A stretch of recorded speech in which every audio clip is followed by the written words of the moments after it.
All right, thank you all for coming. Not as many as I expected today, but I guess that's probably because we're getting near Easter. Let's see. Today is the 26th of March. Oh, hang on. I'm going to go grab a kiln rep real quick.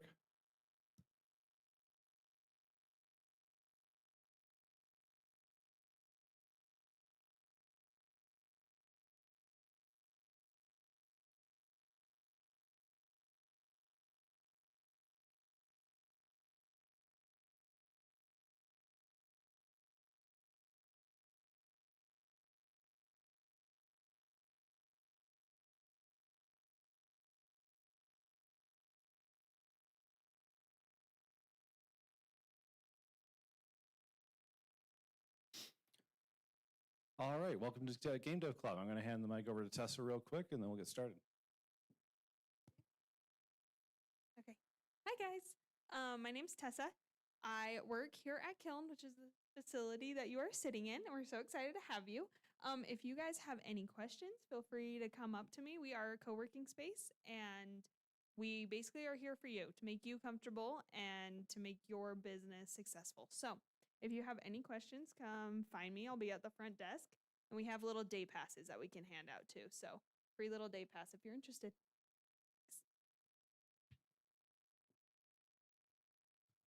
All right, we are going to go around real quick and introduce everybody. So please stand up, say your name. I'm going to pass the mic around. Say your name, what you do, and what your current project is. So I'm Thomas. I run the Game Dev Club. I am a freelance software developer and VR app developer. And my current project is Junkatron, a match 3 Tetris hybrid game. And I will pass the mic over here. My name is Luke. I'm a simulation enthusiast and firmware engineer, and right now I'm trying to make a video game with necromancy.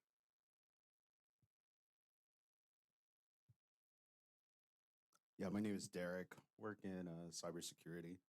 Just working on storylines for call it text-based games. So just doing a little bit of that right now. Hey, I'm Jared. I work as a full stack developer for the government, and I'm currently working on a survival horror roguelite called Thy Flesh Consumed. I'm Ken. I'm presenting in a minute, so I'll just do more intro there. I'm Isaac. I work as a writer, and I'm totally new to this. I just kind of came here to learn more and hear from you all.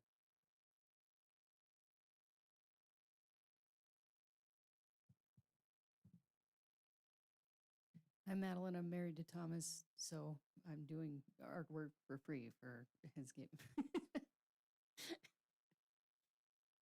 Oh, I'm a freelance artist. Okay.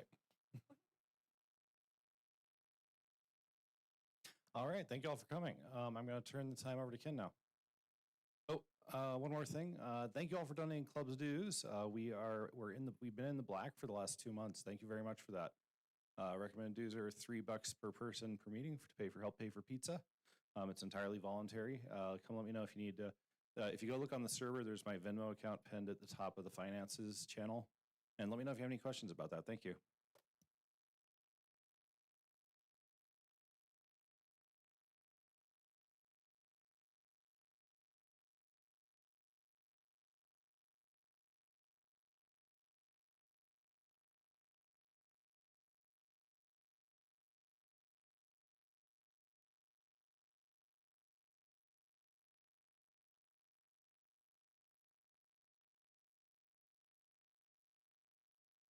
Done? Yeah? Yep. Okay. Turns out I forgot my power brick, so this might be really short. Oh. I don't know if I'm going to make it 60 minutes. We'll find out. What kind of power? Where's your power? It's proprietary Lenovo. Oh, I actually have, I think. Do you really? Do you have? Hey, do you have a Lenovo laptop? Oh, yeah. We do not have a Lenovo charger, sorry. Yeah, it's all right. We'll be fine. All right.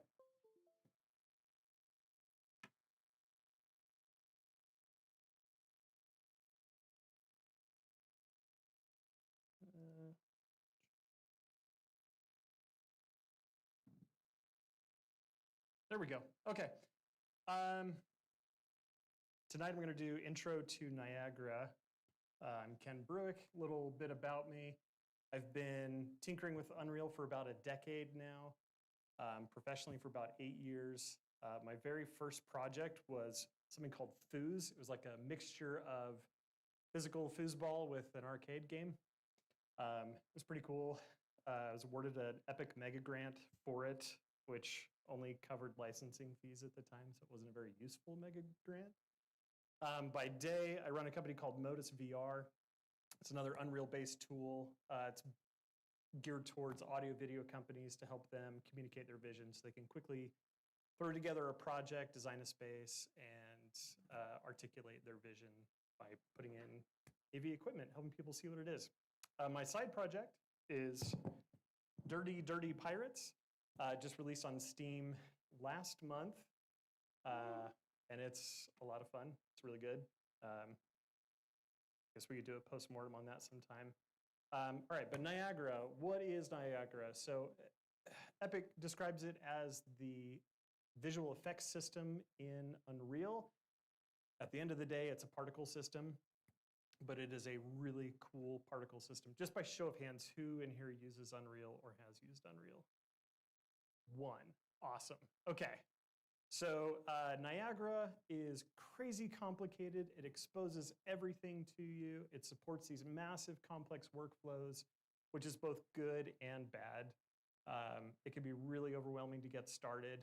Really, the best way to do that is just to open up stuff and pull it apart, because there is a severe lack of quality documentation from Epic's part. There's like thousands of things you can do, and maybe 20 are documented. So the fundamentals of a particle system are going to carry over to a lot of applications. This isn't unique to Unreal, but this is a good foundation as we're talking about stuff. So at the core of a particle system is the particle. So this is typically the thing that you see. And there are often many, many of these things. So that might be a single spark, a single flame, a single puff of smoke. But the important parts about a particle are, one, that they have behavior. So that might be physics. That might be collisions.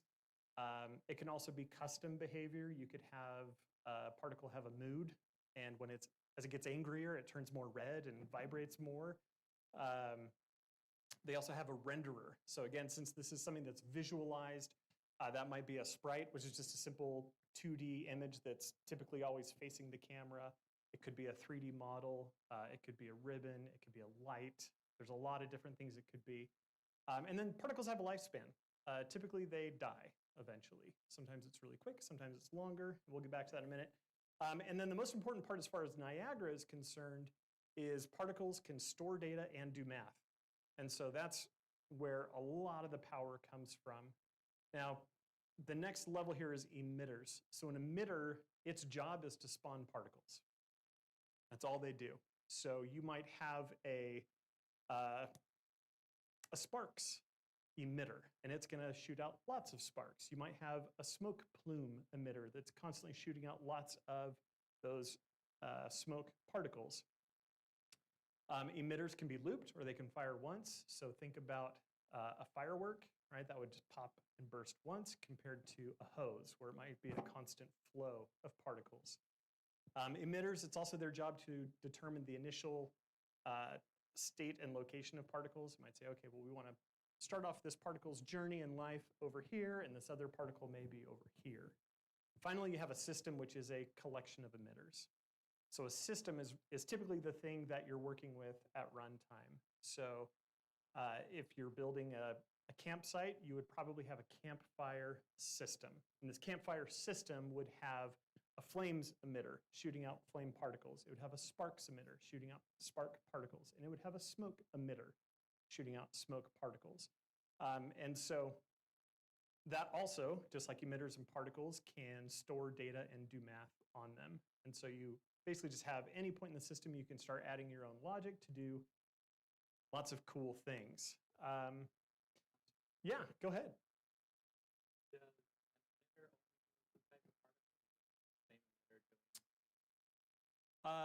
No. So you can, typically there'd be different things. sometimes an emitter can spawn multiple particles using different renderers, but the logic for the particles are the same. And that weird, vague statement will make more sense in a minute, but usually you want them distinct.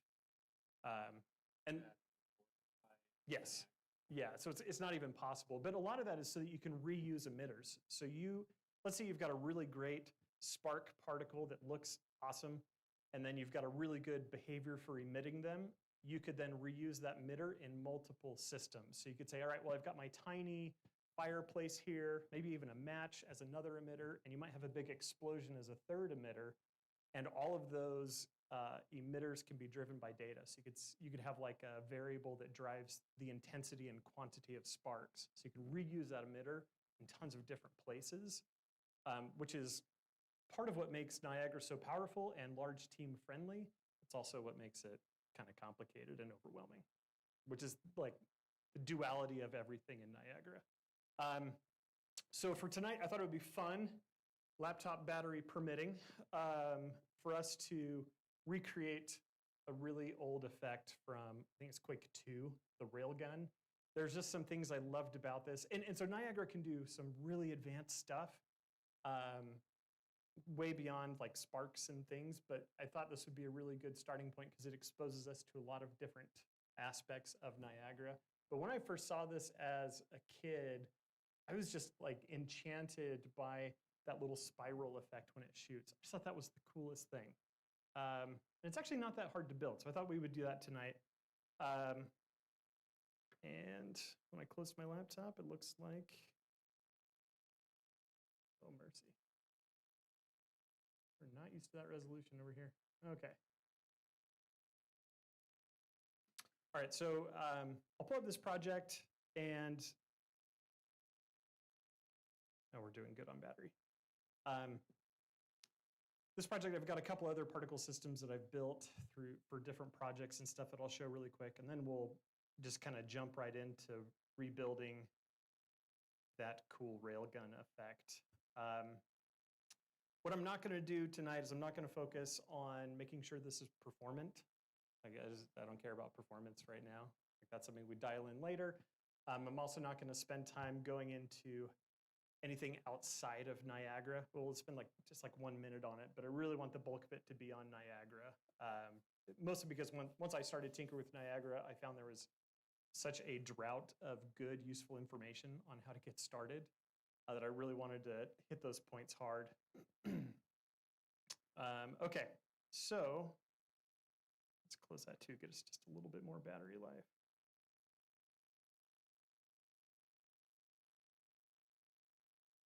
Okay. So let's just show you some of these things really quick. So this is a simple system I put together for Modus VR. This was visualizing speaker coverage patterns. So you can toss a speaker in a room and you can kind of see what it does. This was a fun effect. We're actually doing all sorts of different things in here. Here's another interesting little effect. This one is really material driven more than anything else. As far as particle systems goes, it's pretty simple and straightforward. Then over here we get to Dirty Dirty Pirates. And this was a really fun effect. Though we're missing some things here and I don't know why. This little plague ball, there's a game mode where there's, just like the real plague, it floated around as a giant ball and attacked people one at a time. That's actually not how the plague worked, in case anyone's curious.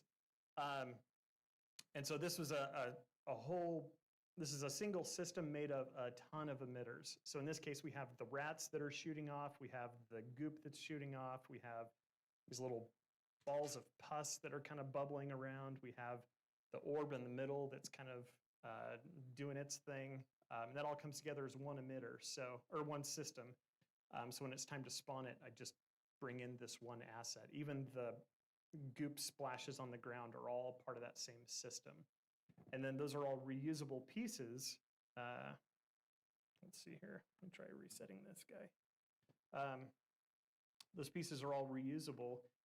And then in another similar system, I'm reusing a lot of those pieces on the character, so that then we can have the rats and boils sampling points on that 3D model and having them spawn there.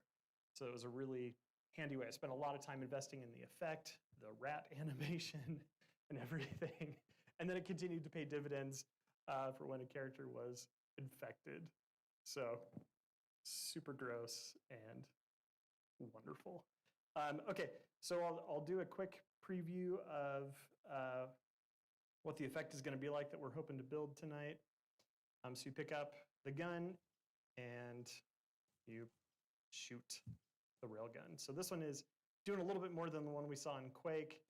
It lights things up even, but it still has that little spiral that I thought was so cool, but it does a lot more. Especially it has like muzzle flash that I thought added a little bit of impact. So that's what we're gonna build. So first things first, to start a new Niagara system, you just right click in the content browser and click Niagara system.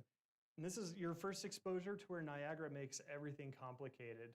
Instead of just having a new one, it asks you all these different options. And that was something that Epic added a couple versions in because people were having such a hard time getting started that they then made it easier to just copy existing systems. So that kind of shows where the challenges were straight from the beginning. So we'll start with an existing one, and I'm going to use a fountain, not because it's a great starting point, but because it'll give us something to work with. And I'm just going to call this Railgun Demo. Now, before we go too much further, I'm going to jump into where we're actually spawning this particle system. And I don't want to spend time looking at how this is set up so much, other than there's two important things here. In Blueprint, we are spawning the system attached. So you basically have two options when you spawn a Niagara system. You can spawn one in the world, and it'll just live at that spot, or you can spawn it attached to something. So this is spawning it attached to the weapon, specifically right at the barrel of the gun. That's going to be important as we have like a smoke effect coming out of the gun. As the gun moves, we want that particle system to move with it. And then we're setting a float parameter. So a float is just a number, and the parameter name is length. One of the cool things about Niagara is you can pass data in regardless of whether or not the Niagara system is expecting it. So even though I'm using this Railgun Demo system, it has not been set up to accept a length variable, but we're going to use that in a little bit. But being able to just do this whenever I want decouples my system from data input, so I can swap stuff more easily and it will just ignore data it doesn't need. So really quick then, now that we've swapped out the particle system, I'm going to show you what happens when we fire. It's spawning that system attached, and it's just doing this weird fountain effect that just shoots balls in the air. But this particle system never dies. So that's going to be an important piece that we come and talk about later. Now, every time I click, it's going to spawn a new one. So if I click this a lot, we get an absurd, just a stupid looking gun, an absurd amount of particles, and it will never end. And if I continue to click, I'll eventually crash the application because, like it's just unlimited. So that lifespan, the looping behavior is really important. Okay, so this is, oh goodness, this is going to be so cramped. This is the interface for working with Niagara. So this is the Niagara system that Unreal provided by default. We won't go too much into the UI here just because there's so much. But the main area we spend our time in here is in this node graph. And right now we have two nodes. We have one for the system. So we'll only ever have one of these blue nodes in here.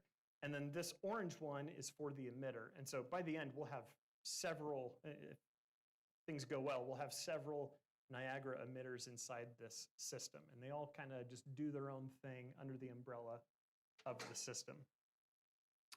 Okay, so first things first, on these nodes, you'll notice a few things.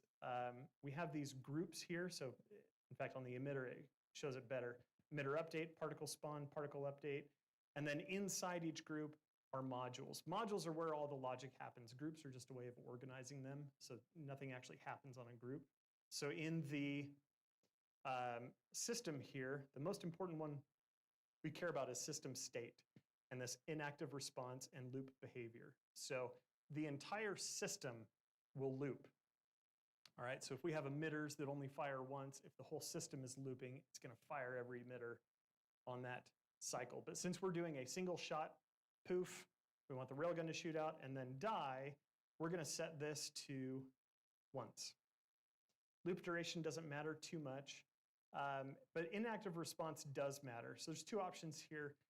Basically, the two options allow you to control who's in charge. So if you say inactive response is complete, let emitters finish, that's basically going to say, we're going to let all the particles finish, all the emitters finish, and when they're done, I'm going to self-destruct, and I'll clean up myself. So that way, when you're firing a gun, poof, it spawns the Niagara system, everything runs, and then it cleans itself up, and you're safe. Hopefully, right? Hopefully it doesn't crash. Emitters have a similar thing. So if we come to emitter state, you'll notice that it also has an inactive response, but it is worded slightly different. It says, let particles finish, then kill emitter, or kill immediately, or continue. Basically, do we want to let the emitter just shut off the valve and destroy every particle immediately? Or do we want to let those particles live out their lifetime, and when there are no more particles, then the emitter can die, at which point then the system can die? Clear as mud so far? Okay. We don't worry too much about that. The main thing, though, is we don't want this to loop either. So what we're going to do, we're going to start off making that little blast, a little poof, the nuzzle flash, I guess, but we're going to make it look a little bit more interesting. I'm going to rename this and call it muzzle flash. And we'll take a look at some of these modules. So the emitter is going to run once, and it's going to last for 2 seconds before it'll stop. And we could change that. We can make it longer. But right now we have a spawn rate of 90. So that means for the 2 seconds that this emitter is alive, it's going to be spawning 90 particles per second. And so, I mean, if we just crank this up to 500, you can immediately see the difference. But think of it still like a hose. It's open for 2 seconds and then closed. And the spawn rate is how many particles are coming through. But for a muzzle flash, we don't really want that. We want it to be instant. So I'm going to disable this. So you can, at any point, you can just disable a module by clicking that checkbox. And we're going to do spawn burst instantaneous. So instead of it being a rate, it's going to fire a whole bunch all at once. Right now, it's firing one particle every time the emitter loops, so every 2 seconds. We're going to bring that up to like 3, that might be too much. We'll do 150. And so now we get more of a firework effect. It is a burst of particles. And the only reason, by the way, this whole thing is looping is because we're in the editor. If we were to bring this into the world now and play it, it just does what we expect. It only fires once, and it is cleaning up after itself. We assume. I promise it is. Okay, so that's the emitter update. The next thing is particle spawn. This is the next group. So particle spawn, anything in here is going to be run on every single particle. So if you have 1 million particles, each of these steps are going to be run 1 million times. But that's what makes particle systems so cool, is they have a lot of this behavior. So under initialize particle, we've got a bunch of just simple setup stuff. So you can set the lifetime of that particle. And in this case, you're able to look at a random value. So right now, these particles will live between 1.4 seconds and 1.75 seconds. So when that particle is spawned, it's going to randomly pick a value in between those two numbers, and then that lifetime is going to be set on that particle. That data lives there, and after whatever value it's set is finished, the particle will die. We can also set the particle's color, and I'll expand this a little bit more so they're on the same row. So this is just simple RGB values. When I change that to red, you see the particle turn red. We won't worry about mass for now. But then we can do sprite size. I'm going to change the sprite size to something non-uniform. So uniform basically means it'll be a perfect circle. Non-uniform means we can distort it. And I want this to be more like a spark. And a spark is usually a little bit longer, or at least it looks longer as it's moving. So we'll make this maybe 1 tall by 6 wide. Let's see if we can zoom in there. There we go. It's kind of hard to see, but I promise they look better. The problem, though, let's see if I can, there we go. The problem with these particles is they're kind of aligned any which way they want. They're facing the camera. These are 2D sprites, but they're kind of rotated randomly. But a spark really moves, it's angled in the direction that it's moving. And really The only reason sparks look long is because of motion blur, but we won't worry too much about that. So this is the one exception to where we don't follow top to bottom. All of a sudden we jump to the bottom here where we're describing the renderer. And so these sprites are defaulted at, or these renders, or these particles are sprites. We can change those characteristics. We don't worry about much of these other than alignment. And we're going to change that to velocity aligned. And now when these sparks move, as they go up and then down, they're going to point in that direction. So they get a much more natural look to them. Let's see if I can make this preview a little bit bigger. Does that show up well enough? I guess so, sort of. Okay. All right. That's pretty good on initialized particle. The next one is shape location. So this is just a module that was brought in. If we want to look at the code for it, we can double click any module, even the engine provided ones, and see all of the shader code that came into that. It's a lot. We won't worry about it too much, but shape location basically says, okay, where do we want these particles to start their life? In this particular case, this fountain emitter defaulted to a sphere. And so you can define the sphere, so we could crank that up and they all start much farther apart. Since we want this to emit from the end of the barrel of the gun, we want this to be a pretty small radius. And all the units in Unreal are in metric. So this is 2 centimeter radius, so about a 4-inch barrel, or 4 centimeter barrel. Okay. And then add velocity. This is the last one. So basically the emitter is saying, okay, when this particle starts its life, does it have any velocity in it to begin with? And it does, but it's not quite doing what we want. It's shooting upwards. So in Unreal, their coordinate system is x plus is forward and z is up, which is why when we look at the cone axis, so basically we've decided to add velocity in the shape of a cone.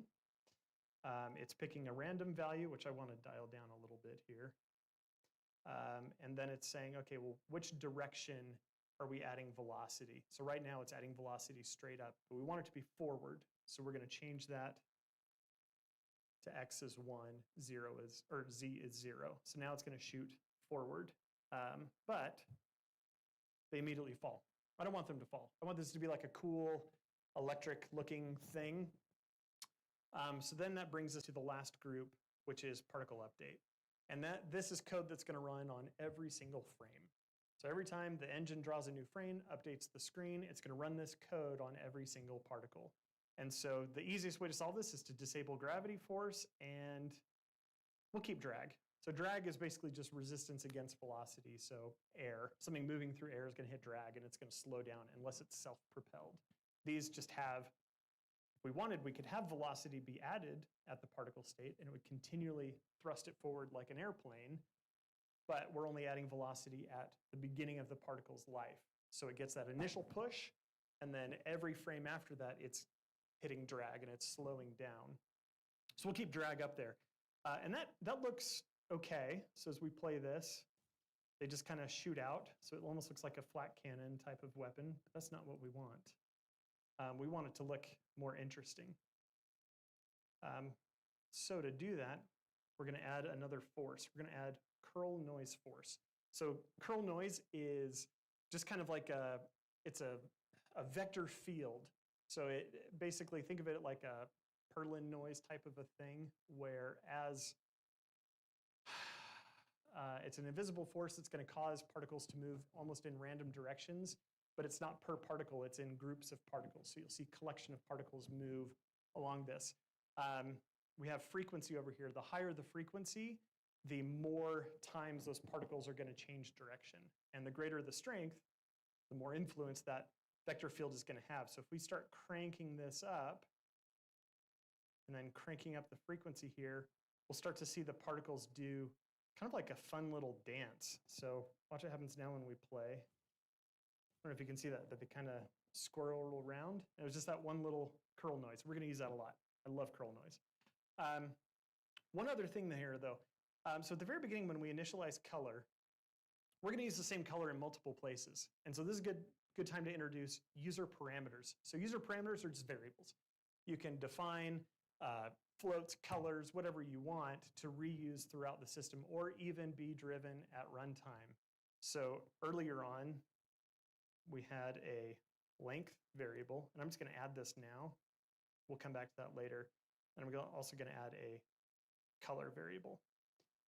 And so now if I want to use this color variable, and I'll set this to something I want better, I can drag this variable, hopefully, and you'll see all of these different slots activate, indicating, hey, yeah, we can accept this variable. So now that I put the color variable there, it shows up. Yeah, go ahead.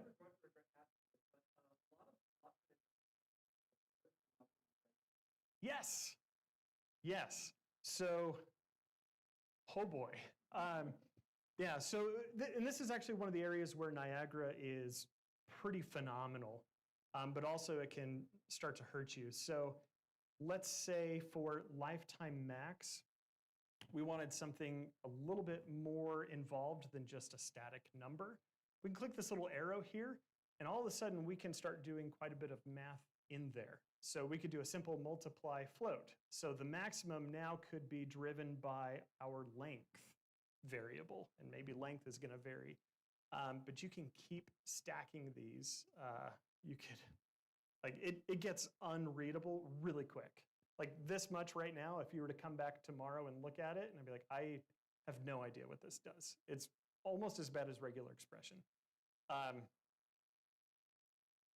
When I'm dragging color, it'll let me bring this over a float, and then it lets me, so it accepts the color.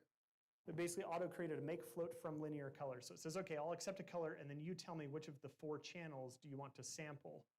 But then I could turn one of those channels into a multiply, and then I could have that sample something, and it just gets real ugly real fast, but it's so powerful. It's so powerful, and it's so accessible. It used to be before Niagara, the previous particle system in Unreal, in order to do just that, you had to write your own engine code. Like, the barrier of entry was just stupid high. So this is incredible, and there is a better way to do complex math like that. But I'm glad you asked, because that was a really good point. Okay, so I'm just going to assume that we're super thrilled with how that turned out. Next thing I want to do, let's see, how are we on time? Like, what time is it's 7 till? Does anybody else want that? That's the question. Okay. Well, we've got to do one other thing first before we do the spiral. And that's we're going to do a line. So we've got the muzzle flash, but I really want like a single line that kind of shows the path of the rail. And to do this, we're going to use a different type of renderer. We're not going to use a sprite renderer. And we're also going to get a little nitty-gritty with controlling things. So I'm actually just going to duplicate this, even though most of it doesn't make sense. And then you can click this little person here to isolate this emitter. So if you have a really complex system with a lot of emitters, you can click that and it'll turn everything off except for this one emitter. Makes it a lot more digestible to work with. Okay, so a ribbon particle, this is kind of fun. So a ribbon particle basically takes all of your particle positions and it will draw a nice curvy line through them all. It's super cool. When you add it to a bunch of particles like this, you just get it kind of like this pig pen effect from Peanuts.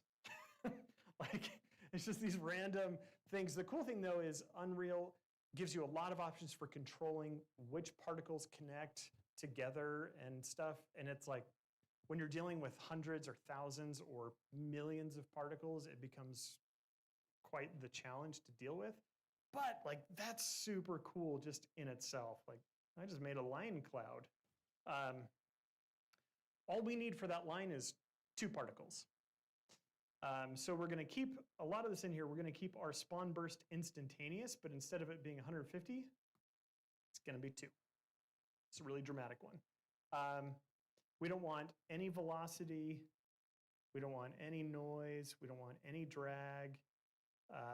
Scale color, by the way, is just fading out the color over time. So we're not going to worry about that. Shape location, we're not going to worry about. But we're actually going to create our own module for this.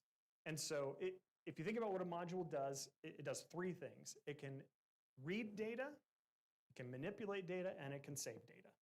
And that's all the module does. So when we have this shape location, it's saying, okay, great. It doesn't even really read much in that case. I mean, it reads all of these inputs, but outside of that, it says, okay, great. We're going to generate some math to figure out where a random location in a sphere would go, and then we're going to write it out to the particle position. And that's all it's doing. I mean, there was a lot of code there, but conceptually, it's quite simple. Modules, just like everything else, you can reuse them across the board.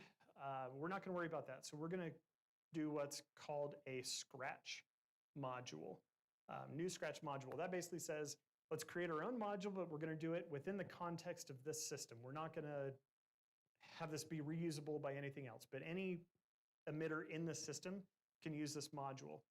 And here we have a couple important nodes. Map get. That is Unreal's way of saying, here's how you access data. So that might be data that lives anywhere. That might be data that lives on the system, the emitter, or the particle, and a few other places. And a map set does the opposite. That's where you set the data. We don't actually need a map get for this. Every time a particle is spawned, it's given a unique identifier. So if we're only spawning 2 particles, we're going to have 2 IDs, 0 and 1. So it's, and that is hidden under execution index, not documented anywhere, of course. So if the execution index is 0, we know it's our first particle. If the execution index is 1, it's going to be our second particle. And that's amazing. Oh, we actually will use map get. Okay, so to grab data, we click map get, and then we tell it what kind of data we want. We want a float. What we're going to look for is the length. So every time we have this gun here, and I had set this up earlier, but we were doing, when we spawn the particle system, right before that we do, it's called a line trace. I can't remember what it's called in Unity, but it's line something. And basically we're figuring out how far the distance is from the gun until it hits something.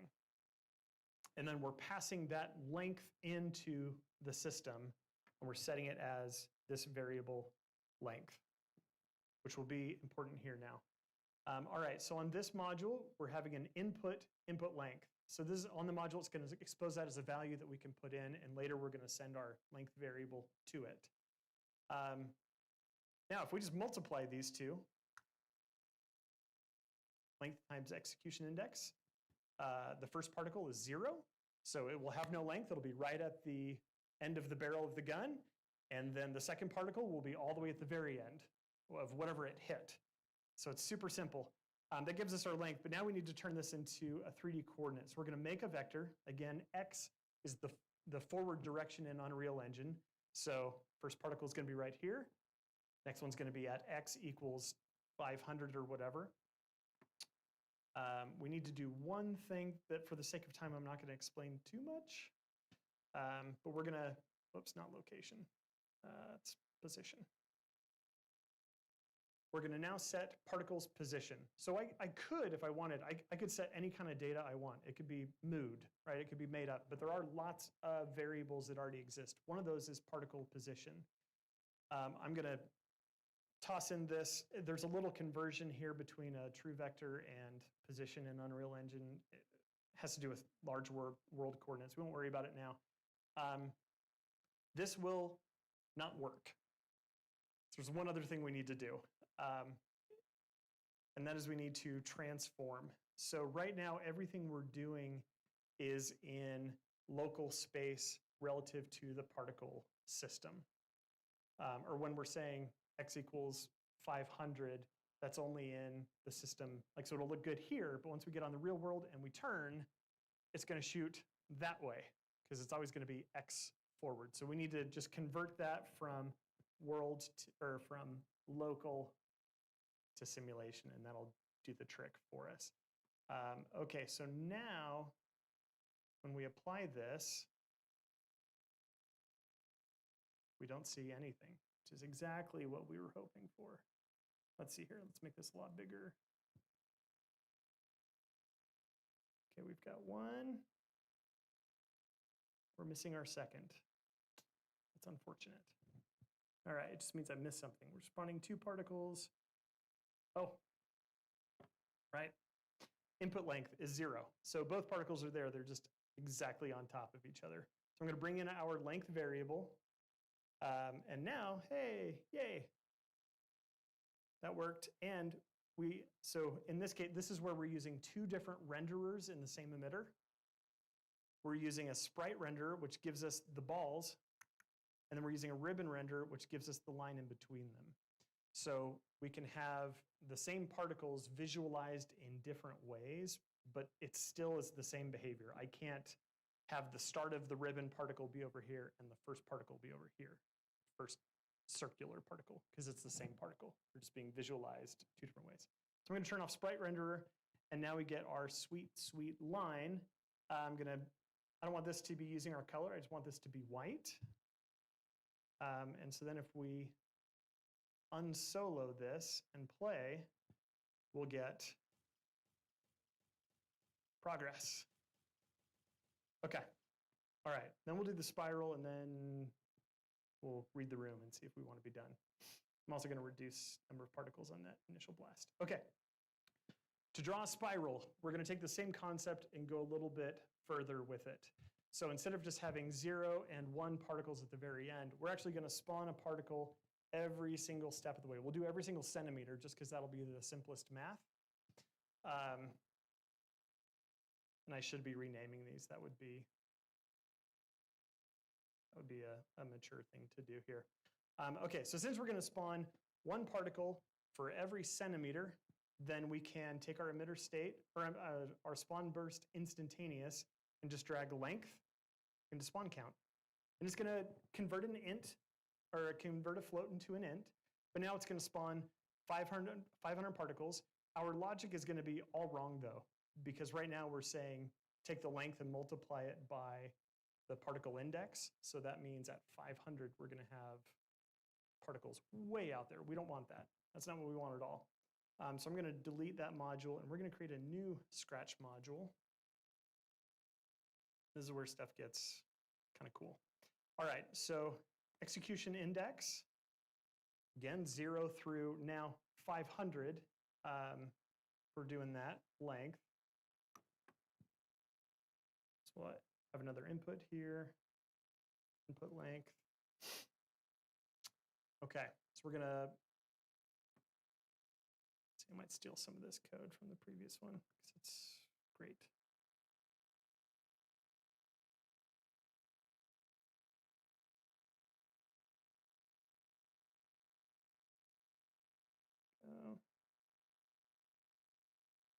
By the way, you can also have multiple map set and get nodes for your more complicated stuff. That's often what you end up doing.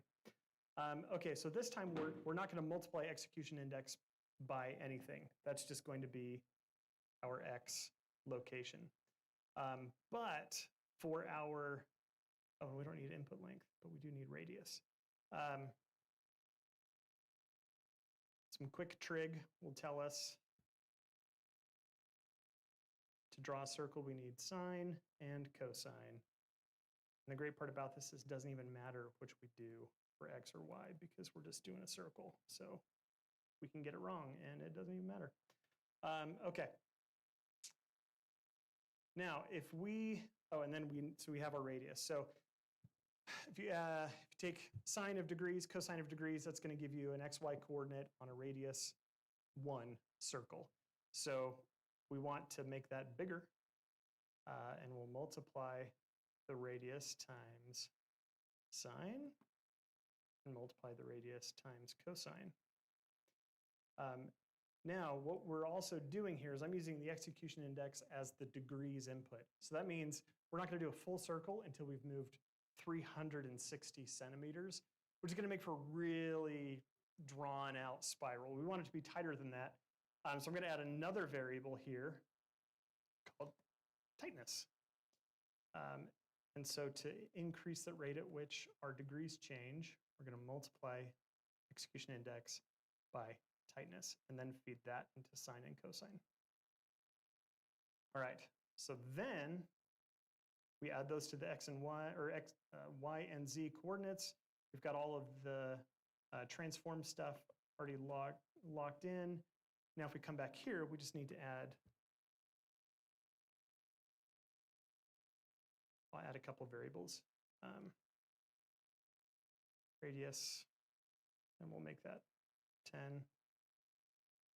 Toss that in, and then we'll, I won't even turn that into a variable. Okay, so as you can see now, I'm gonna pause the timeline so we can see this in effect here. As we increase the radius, oops, that was too much. Lost my play button. Okay, as we increase the tightness, we get that cool little spiral. I do want to make this the same color as everything else. Yeah, nailed it. Okay, so now we get our fancy little spiral. But I disabled everything else, so we're not seeing those effects. I want to do something else though. I want it to kind of get bigger, almost like that shockwave is evaporating, moving out. And so we can do that by doing something similar to position, but now with the particle velocity. So here, where we have our same logic for positioning stuff, it also works for velocity. So I'm going to create a new float just called speed so we can make that a little bit variable. And we'll take these guys, but instead of multiplying it by radius, instead of multiplying it by radius, we're going to multiply these by speed. So that way they'll gently expand. Now I don't want this wave moving forward, so I'm going to keep the x velocity at 0. We do need to transform this from local to simulation. Let me wire that up to velocity. Click apply, and now when we come over here, we add a little bit of velocity, and you can hopefully see them kind of expanding. But to make it even cooler, curl noise, yeah. So we'll add some curl noise to this, and now it like distorts and gets all wobbly.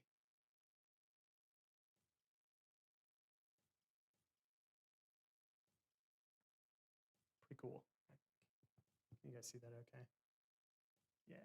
So then if we go back and turn everything on, since we're soloed out here, now we can get the whole effect.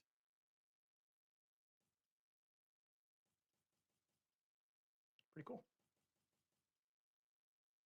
Any questions? We good? Yeah. So for those graph modules, they Mhm. you actually There's a node where you can do your own custom HLSL. The only downside to using custom nodes, it's the same thing with the material graph in Unreal, is if you write your own custom nodes, then you don't get any of the compiler folding. And so you have a risk of it being less efficient. So like the compiler is, from my experience, pretty smart. And so it'll notice, hey, this exact same equation was done over here and over here. Let's just reuse it. Whereas if you're writing custom code, you lose that. Yeah. All right, I think it's a good place to stop. We can keep going, but it gets the gist. We got the spiral. That was the thing Thomas wanted most. And we still have battery life. Look at that.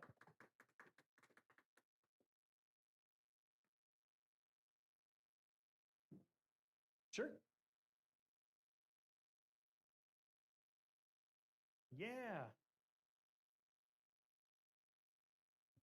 You certainly could. So with that plague I showed at the very beginning, the way you do, you've got a couple ways you could do it though, but basically it's spawning decals. So it's not even spawning a mesh or a sprite, it's spawning a decal, which is a newer thing that they've recently added. You could also spawn a mesh. Like realistically, you'd probably do a few things, right? You'd have an impact effect where some debris shoots out, and then a decal is going to be easiest thing to spawn and not have to worry about Z fighting, right? Where stuff shares the same coordinate. But yeah, so it could do that. If you wanted to make the hit more reactive based on the surface it's hitting, then you would need some outside code. So in the code where we're doing the line trace here at the very beginning, this is the line trace that figures out the distance that then feeds it into the system. That's where you would look and get information about the surface you hit. And if you wanted, you could feed that back into the particle system, or you could spawn a totally different particle system. There's 101 ways you could do it.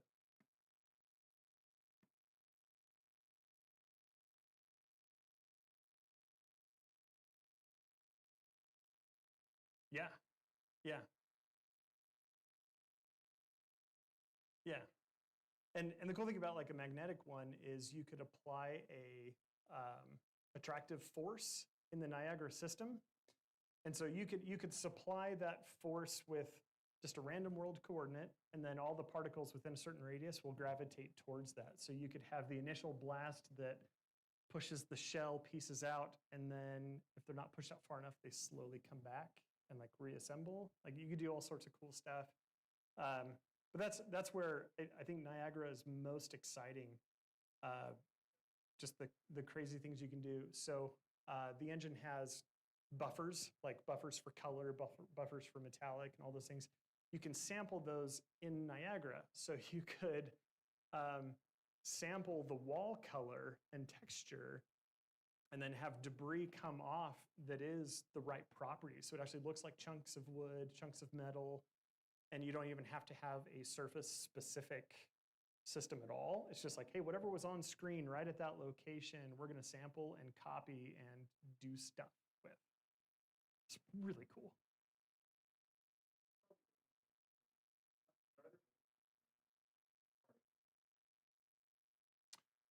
Yes, with a lot of disclaimers. So I didn't get into it, but there are CPU particles and GPU particles. CPU particles, you can have far fewer in a scene. Like once you hit 10,000, your frame rate drops, whereas GPU particles, you can have millions.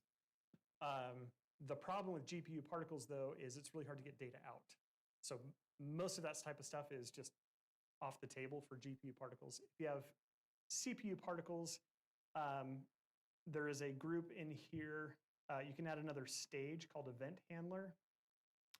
And that's where only CPU particles can do this, but they can send data events out. So that can go to Blueprint or C++. You can do whatever you want with.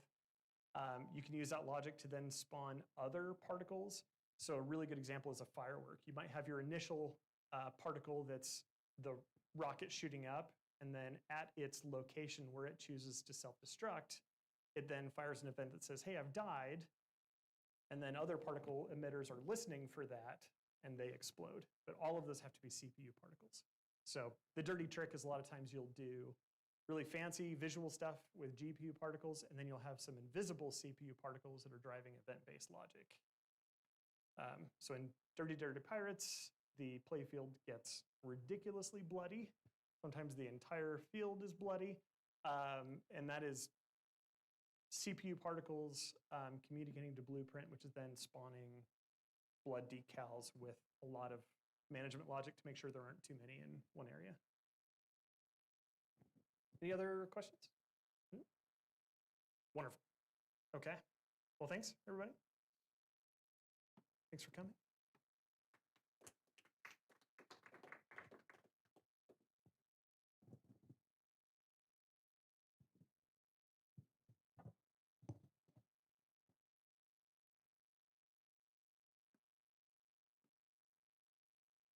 All right.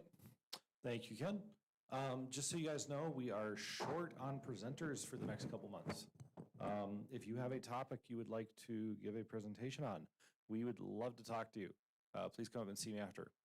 At this point, we're going to be breaking up. For anybody who has brought a demo they want to show people, please get that out. I am not using the screen here today, so first person up here gets dibs on it. And that will be all. Please start packing up and getting ready to go around 7:55. We got everything cleaned up and ready to go by 8. Thank you all for coming.